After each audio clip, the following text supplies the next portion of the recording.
Welcome back to another episode of The Banana Show. I'm your host, Anna Banana, and today's topic is going to be being openly gay in a homophobic country like Jamaica.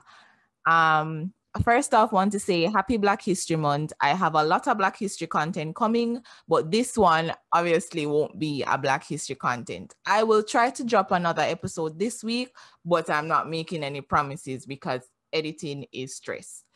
So I have one of my college friends to come on and share his journey about what it is like to be gay and openly gay in a homophobic country like Jamaica. Um, so stay tuned for the ride, enjoy the journey. Comment if you enjoy the episode, comment topics you'd like me to talk about.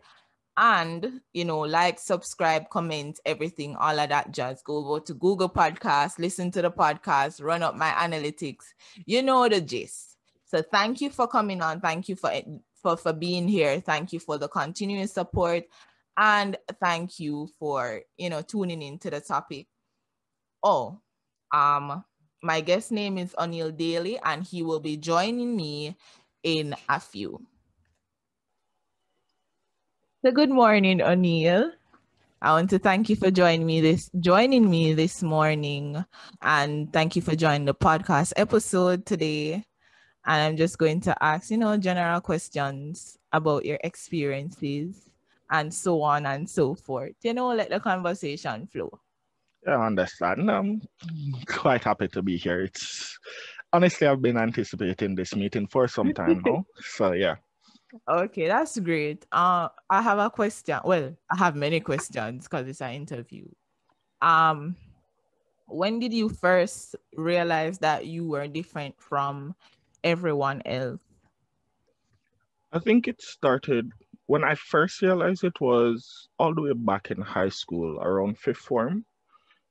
Stuff that I liked personally that went against the grain than that I'm normally used to. And it was actually, I had the thoughts, but I never really acted or said them out loud until another friend of mine came to me, confiding in me in regards to his feelings and his thoughts. And from there, I decided that if he could be honest with me, I could be honest with him. And I told him about it. And from there, it first started out as a experiment between the both of us. And I ended up liking it. And it has been a part of me ever since. So knowing that we live in a homophobic country like Jamaica, does it make you feel, how does that in itself make you feel that, you're rejected by a large mass of people? At first, because of it, I kept my sexuality private. For the first 2 3 years, about 2 years after me first experimenting and finding out I liked it, I it kept I kept it a secret because of that. And it wasn't until another group of friends of mine who actually showed me that there were persons out there who may not be of the life but are understanding before I came out. But before that, I was a bit scared, so I did everything that I could to keep it private. I understand that because living in a country like Jamaica, where our very culture itself or very music itself repels homosexuality, it repels, they have it as the biggest sin in the world, in churches and otherwise. Have you actively being how religious our country is, have you actively been like a church person? Yes, I have. Actually, I grew up in the church. My mother is the youth pastor of my church, of the church that I went to. I even got baptized before I found this part of me. And I even after discovering this part of me, I was still very active in my church life. I was the youth evangelist of my church for majority of that time. It's about 2, 3 years now since I stopped going church of my own volition, but I was very active in church. Okay, so do you feel as if being or not being or not, stop going to church, like do you feel church was a part of your identity, and having the church openly against homosexuality, if you you felt out of place not having church as a part of yourself anymore? I wouldn't consider my sexuality the reason why I stopped going church. It had a lot of factors for everything else. And there were things that were very contradicting to me in the church life outside of that, why I personally stopped going church. So I honestly wouldn't, even though I know they were against it, I wouldn't say that was the driving factor for me not wanting to go to church. Oh, I get it. Because I know that a lot of people, when they realize that they have feelings to the same gender, they question themselves. And then the church that has been a major part of you and how you have been socialized, and having that part of your identity taken from you is a lot to fight with. And even, you don't even have to be homosexual for that to happen to you, because I had to go through that phase, knowing that, sex out of marriage is wrong, and how they try to police what we do in a specific way. That my first experience, sexual experience, and I know I'm getting personal, but my first experience and my couple first experiences, I cried because I literally felt that I was doing something completely wrong. And I actually don't know how I get out of it, but I think I read a lot of self-help books to kind of help me on my self-discovery. So it's not even about liking the same sex gender. Christianity in itself can have a lot of positive and negative influences on the mind and how you conduct yourself as a person. And even it sometimes takes away from your own individuality and who you are as a person, because you're actively thinking that, oh, I need to do what is right and I need to be this person because the church wants me to be this person. And it can be chaotic. Yeah, uh, honestly, that is one of the reasons I left, not because of the sexuality, but the other aspects of my life was being shunned as well, including my active sexual life. Because I, you've known me for years and Yeah. you've known my stories. So yeah, that was a part of it. So with all of that added compounding together, when I realized that part of myself would is not being forthcoming in church, it just made me pull away. And so not chucking it up to any one specific thing, there's a many different part of myself that caused me to pull away from it. I understand that, but aren't there any beliefs or any part of it that you still carry with yourself today? Because I still have some, because that's how we're socialized. I've been going to church from I was 1, or even before that, till I was 21. So I do have some of the morals that I take with me, some good morals that is good to have. So do you have like some set Yes, morals that you wouldn't deviate from at all? yes, I do have a lot of set morals that I personally won't deviate from because even though I am not going to church, one, still living in a Christian household, still believing in God, I still hold myself to certain things that I would not give up from church. Certain Christian values I hold on to because they are a part of me and a part of who I am. So I'm not going to say because I have one, I'm going to throw away the other. There are Oh, certain okay. so there are certain aspects of my Christian life that I still carry with me. Oh, so what are those aspects? What are some of those aspects? Some of the aspects that I still carry along with me are one is my faith in God. I Mm-hmm. still have that. I carry around some of the more minor things, um, like prayer. Prayer is a huge part of my life. Um, I when it comes, I ensure to pray before any major or even minor things. I do give thanks because and acknowledge I acknowledge when there are divine favors that still are provided.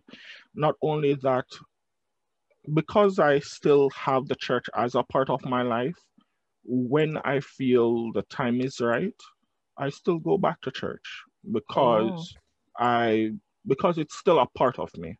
Even though it's not something that I actively do every Sunday, when I feel the need to, I will go to church. okay.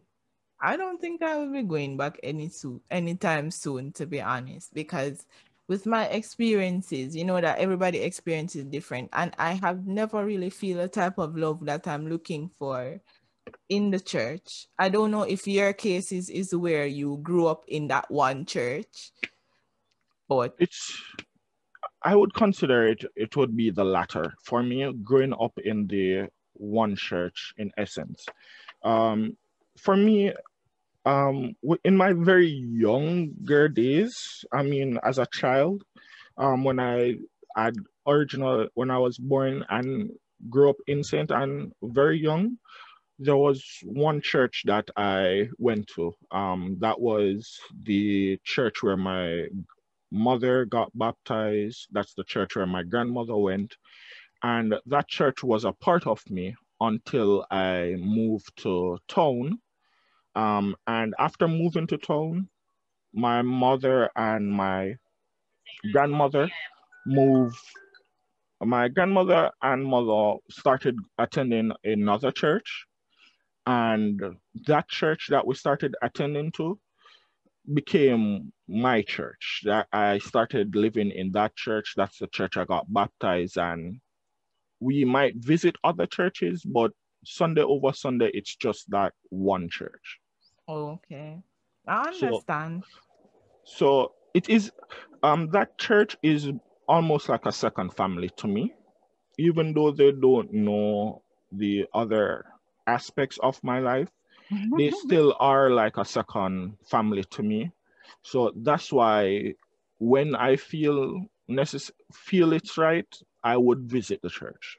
Okay, I understand. And do you feel any type of way having to hide um your true self when time or when you go to church? That was my part of coming out. Do you feel like you have to hide yourself, or do you feel like you're not being true to who you are when you go to church? Honestly, I can't say I feel any type of way because I've learned somewhat to um how to compartmentalize myself. Oh, Like when I go to church, everything in that moment is about church. I stop thinking about everything outside of church. I use that moment as my moment to be a part of church. So I honestly wouldn't say I feel any way going there. Um, because of that. And I don't feel like I'm hiding anything, because just as I haven't told my family here at home, I don't think it's a necessity to tell Mm-hmm. them there as well. So I just leave it as is. Okay, I understand. Because I was going to ask you if they know or if your family know. Oh, family, no. Of my entire family, both on my mother's and father's side, I think only my two sisters know, and both of them live in Canada. And I Oh, doubt they have told anyone from their side of the family. So my family has no idea. From my perspective, I don't know if any of them might have heard somewhere else, but from my perspective, none of them know. okay, okay, okay. Because I know how hard that can be. And I have, seen some very drastic things happen to people who are gay in Jamaica, where the parents keep, not even just in Jamaica, predominantly in the Black community or overall. Because in Jamaica here, I feel like a lot of adults, they grow their kids to be a representation of who they wanted to be but did not get the chance to be. So when you deviate from that, a problem, lone problem, is like they have this set expectation for you that you should do this and you should do that and you should be that. And when you're not that, or when it turns out that you are a bit different, not even just sexuality wise, but career path, personality, you know, it's it's catastrophic, you know. That that is true, and I think it's for me. I think it's one of my personal strengths, and it's my sense of self and identity. After figuring out who I was, I stopped allowing persons to impose their view on me, in the sense that if I believe that this is something that I am and would do, I'm not going to make your belief of what you think I am stop me from doing what I know I am. Yeah, that's a good belief to have, and that's very strong of you, because sometimes I find myself wanting to appease the crowd, not please them, but just wanting to be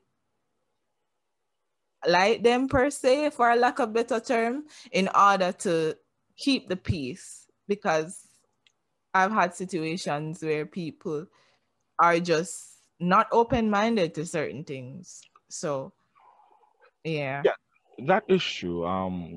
For me, when it because of that, as I say, compartmentalizing myself, meaning that depending on the crowd that I'm around, I choose how I behave. I choose I choose the face that I want to show them. Just to keep the peace. When it comes on to how I express myself around my friends compared to around persons I don't know or have in a different category, I I would change a few mannerism and things that I would speak about. And not even set change, but more just decide that, okay, this is not the crowd to talk about this in. And I just keep that to myself, talk about what is relevant to that conversation and that crowd that I'm in. So being like that, um, it allows me to be who I am without compromising myself. In other words, In other words, it means that I I flow and fit any in almost any and every group, um, because I enjoy so many different things, and I know how to leave what a group is to be not be what a group wants, but be myself in the light of the group. So, for instance, if I'm around a bunch of business, if I'm around a group of business persons, I would act in a business manner. I'll keep certain aspects, certain parts of my private life out of that to say that this is the person. I can be this person because on this platform, this is how I am. I know how to respect persons, how to give the kind of respect they are looking for. But then at the same time, with another group of persons, because I know that they are more open-minded and to that set, I will still talk about business if needs be, but I'm free to express other aspects of my life because those persons are understanding of that aspect or a part of that aspect of my life. Yeah, so there is a time and place for everything, and even the Bible tell you that there's a time and place for everything. I don't like referencing the Bible, but you know what I mean. It's Yeah, that's one thing that everybody should know, that there's a time and come place on. for everything, because you don't wear bath suit to a business meeting. That is true. That So is true. yeah. Do you feel that being bisexual gives you a more what would I call it now? Does it give you an advantage than being full on gay, like just not attracted to females at all? I wouldn't say there is an advantage or disadvantage of being bisexual. Actually, I do wish to correct that point because I haven't been around you guys mostly. I don't consider myself directly bisexual anymore. I'm more Oh, pansexual. I don't Pans. even I don't even remember what Well, pansexuality is. okay, that means that gender is not an issue to me. I like Oh, people for people. It don't matter what you are or who you were if you choose to change that. None of I that get you. I matters. get you. None I of get that you. matters to me. As you're a person that I love your company, I love the kind of person you are, how you treat me or other persons, I will vibe with you. And Okay. when it comes to it, if I am sexually attracted to you, I won't let what society consider your gender to be a determining factor for me. Oh, I Yeah. understand now. So it's just like generally being attracted to people, whether you're man, what do you represent as man, woman, transgender, Yeah. whatever, non-binary. Yes. Yeah, I understand that. And what has it been like dating in a country like Jamaica? Because I represent as heterosexual, and let me tell you, it's awful. Dating is awful. I hate it. I'm glad I'm not dating right now because I can't do it. Mm-mm. All right. Dating in a country like Jamaica, being pansexual, honestly, I find it somewhat freeing at times, but there are times when it feels very isolated. As there are, I've gone through this so often where I would meet persons who that I would like, and this is mostly from the female gender. I would meet persons that I like, and um, after telling them of my sexuality, it I always get somewhat in that zone called the quote unquote gay best friend. Oh, It happens a bit too often and it gets a bit annoying at times because they they tend to forget that a part of it means that I like their gender as well.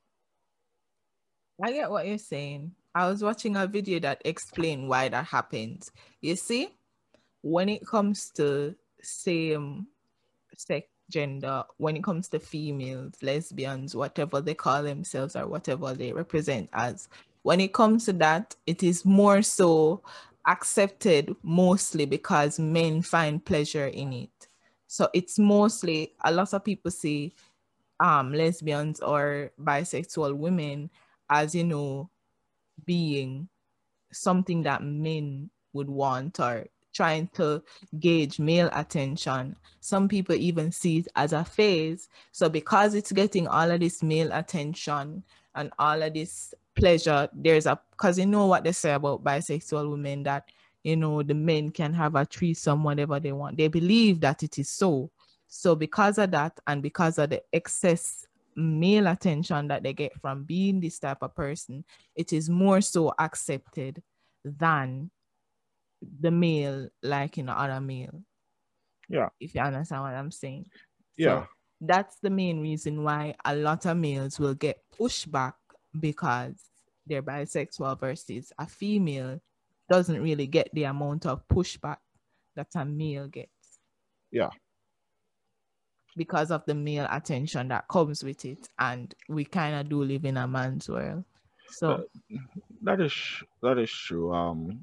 And because of that, there are certain times that I would, instead of declaring it, I would just be myself and let them assume for I would let most persons assume I'm heterosexual for the most part until I feel comfortable that you are comfortable with me as a person, not because of my sexuality, but be comfortable with me as a person before I let you know my sexuality.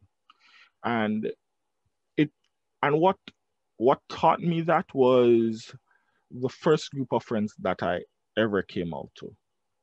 There those persons, they sat me down when they found out, and what they said to me actually shook me to the core to realize that we have some really good people here in Jamaica. After sitting me down, they all looked at me and was like, we're not mad because you are bisexual. We're just mad because you didn't tell us first and we had to find out from someone else. And to this day, those people are still my best set of friends, friends that I talk to almost every day, hang out with. One of them I consider my best friend from now till the end of the earth, and I would do anything for that guy. And we're just friends because we enjoyed our company before this came out, and after this came out, it didn't change who I was. And they saw that the same person that they were talking to before they found out is the same person they're talking to afterwards, and it just phased out. And even at times, some of them even just forget it because it's not that relevant. Um, so a person's sexuality shouldn't be a relevant factor when it comes on to making friends. I think it should be something to consider when you are dating. Because dating. that's the only time it matters, Yeah, literally. yeah. So I yeah, think it should only be considered when you're dating, not when you're just trying to make friends. exactly. It's crazy though, because I still find it weird that people give a shit about who you're sleeping with and whatever and what you identify as. It really doesn't matter, and I wish people would see that. Yeah, I really hope that we could come to a consensus where that is the case. But we'll just have For to wait now, and see. That ain't gonna happen, boo. Not for Yeah. now, at least. But I am so happy that you have the support and the community that you have, because a lot of boys, men probably don't have that, and they probably feel trapped because they can't even be themselves completely with the people that they love and the people that they value, you know? Yeah. And truth is, before I came out to them, I found it stifling. Before I told my friends who I was, what I like, I found it very stifling talking to them on a day-to-day basis. And this was for about 2 years. I Wow. mean, meaning that uh, things would come up in conversation, and because I wasn't sure of their stance, many times I bit my tongue just not to say anything that I think would have caused backlash then. And Mm-hmm. after that, after coming out to them and realizing that they are understanding and accepting, from time to time, my sexuality becomes the butt of the joke. Mm-hmm. And it's it's a joke in the sense that everyone, including myself, laughs at it, enjoys the joke, and move on with our life because it's not the end all to everything. Okay. Okay, that's great. And I'm glad, as I said before, that you have a community, because let's be honest, this is Jamaica. They're not very supportive in anything at all, to That is be true. honest. That is So true. it's very stifling living in a society like this, but we have to do what we have to do to get where we want to go. Yes, that is true. So before time catches up on us and we won't be able to end properly, I want to thank you again for coming. Thank you for sharing your experiences. I'm so sorry that you didn't have a camera, but we're able to make it work anyway. And Sure, we will talk. We will talk. definitely. And if at any point you want to bring me back, hopefully by then I should have a camera. I'll be more than happy to do a second interview for you. Cause come on, you're my Anna Banana. Come on. Thank you. Thank you very much for coming. I Yes, appreciate it so much. you're welcome. All right, Okay. and thanks for being on the Banana Show. No problem. All right.